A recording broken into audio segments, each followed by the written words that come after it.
On appelle depuis longtemps Mars la planète rouge, d'abord pour des raisons un petit peu historiques, non, d'abord une raison tout simplement visuelle. C'est que par une nuit bien claire, un œil exercé à voir les couleurs voit effectivement Mars comme une planète à coloration rougeâtre.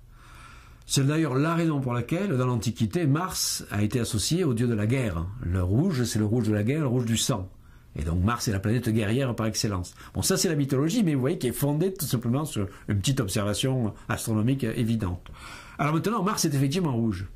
Et ça, on s'en est rendu compte uniquement lorsque l'astronomie a fait d'immenses progrès. On a commencé effectivement à développer les télescopes et à commencer à voir Mars de près. On a vu que effectivement la teinte était effectivement rougeâtre, que le sol de Mars était rougeâtre. Et puis quand enfin on est allé sur Mars, qu'on a déposé quelques robots et qu'on a analysé les échantillons de roches martiennes, eh bien tout simplement il y a beaucoup d'oxyde de fer sur Mars. Et ce qui donne la couleur rougeâtre à beaucoup de parties de la surface de Mars.